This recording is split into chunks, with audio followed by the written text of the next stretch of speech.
Hello and welcome to another episode of Daily Reflections. Pastor Sean coming to you from the front porch here in Sonoraville. It's been a great day. Went out to the driving range this morning, hit some golf balls. Went up, saw my dad, got my hair cut, did a little shopping here and there, and it's been a pretty good day. Got back here to the house and was working on some projects here at the house. Looked up and it was 15 minutes after 6, and I thought, oh no, I have missed my opportunity for daily reflection. So I came out here and I started working on things, and set up a completely different setup out here today. As you can tell, you've got a different perspective. You're looking from a different angle. You're further away than you normally are. Things are a little different. And I did that to say this today. Sometimes we need a fresh perspective. Sometimes we need a different look at something. Sometimes we need a completely different angle to look at.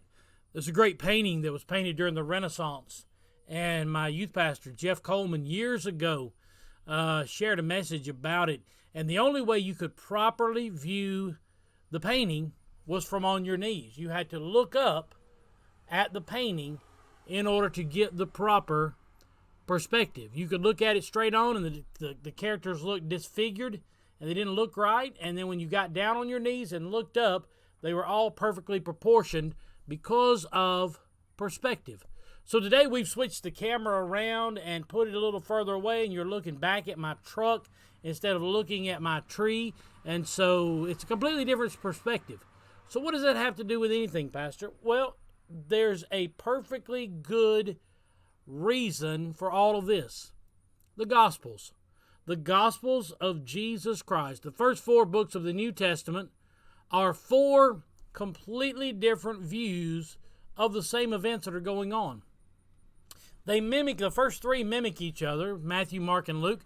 They tell pretty much the same stories. There's a few stories here and there that are picked up or left off, but they tell basically the same story, but each writer tells it from a different point of view.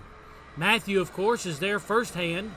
Mark got his story, got his message from Peter, so his was secondhand, and Luke got his from Paul, which is a third-hand account of everything that's going on. So you have 3 different perspectives there, all telling the same story.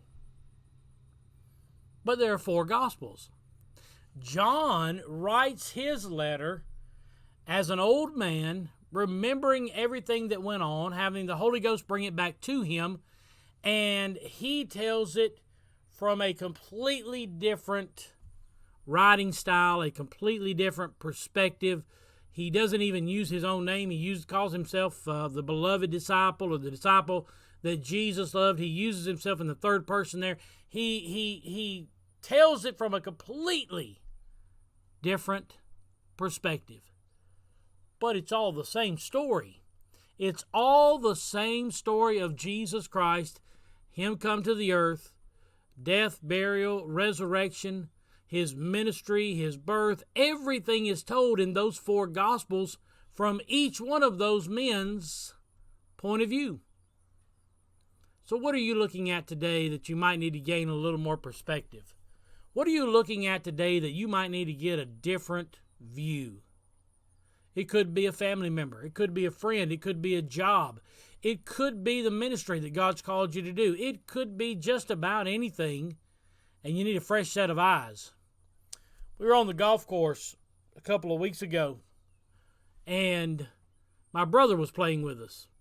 Shannon, when he gets a chance, he plays. He doesn't get a chance often, but when he does get a chance, he gets a chance to play. And he goes out with us to Fields Ferry, and we're on, the 6th, 7th, 8th hole around through there, and they need to make a putt. We're winning by a couple of holes, I think, and they need to make a putt to get back in the game. And Uli is playing with Tim, and he calls Tim over there, and he says, hey, take a look at this putt. And Uli's looking at it, and Uli reads it and sees it exactly the way he thinks it needs to read. And he said, I need a fresh set of eyes on this. Pastor Tim comes over, and Pastor Tim looks at it and says, well, it looks like what you're saying. They putt it, and the ball goes right in, and they win the hole. All they needed was a fresh set of eyes. All they needed was a different perspective. Sometimes we need to look at things from a different point of view. Sometimes we need to look at things from a different angle. Sometimes we need a fresh set of eyes to look upon that situation. The Bible tells us that a wise man seeks much counsel.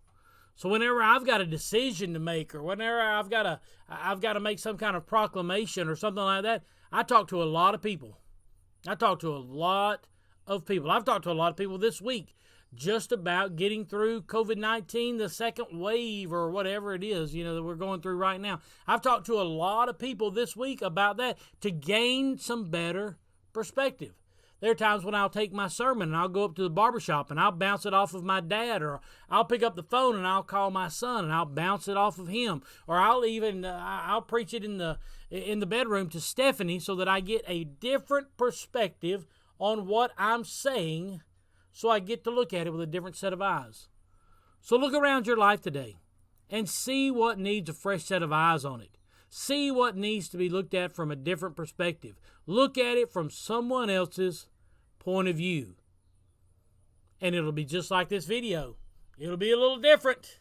It'll be a little strange, but it will have a great effect on the outcome of your situation. Coming from my front porch here today with a reverse angle, Pastor Sean saying, I love you. I'm praying for you. I hope to see you this weekend at Irwin Hill. God bless you is my prayer.